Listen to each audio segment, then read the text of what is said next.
మీకు నేను ఒక రహస్యం చెప్తాను, నేను ఆశ్చర్యపోయాను. తూర్పుగోదావరి జిల్లాలో మల్లవరం అని ఒక క్షేత్రం ఉంది. అక్కడ సుబ్రహ్మణ్యుడు, ప్రత్యక్ష సుబ్రహ్మణ్యుడు, ఇంతలా పాము కోనేటిలో స్నానం చేసి శివలింగాన్ని చుట్టుకుని ఉంటుంది.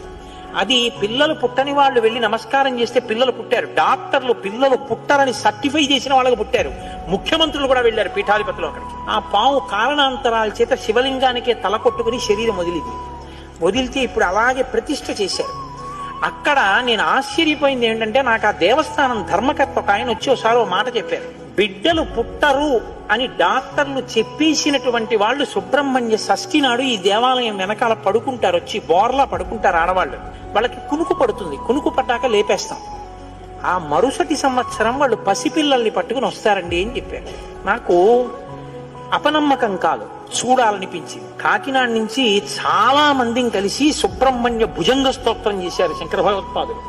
సుబ్రహ్మణ్య షష్ఠి నాడు ఆ దేవాలయంలో చదువుదామని అందరం కలిసి వెళ్ళాం. ఆ రోజు వాళ్ళు నా ప్రసంగం కూడా అక్కడ ఏర్పాటు చేశారు. మీరు నమ్మరు, నేను తెల్లబోయానండి. ఎంతంత సంపన్న కుటుంబాల వాళ్ళు బిడ్డలు పుట్టరు అని బెంగ పెట్టుకున్న తల్లులు సంటి పిల్లలతో ఎంతో సంతోషంగా వచ్చి ఆయనకి నమస్కారం చేసుకుని, అబద్ధం కాదు, నేను ఎంతో మందిని అక్కడ అడిగాను, ఏమమ్మా మీకు ఈయన వలనే కలిగిందా సంతానం అని. ఖచ్చితంగా మేము ఆయన వలనే ఈ అనుగ్రహాన్ని పొందామని, ఆ అదృష్టాన్ని పొందారు. మహానుభావుడు సుబ్రహ్మణ్యుడంటే. ఆయనకి నమస్కారం చేస్తే. Download share chat.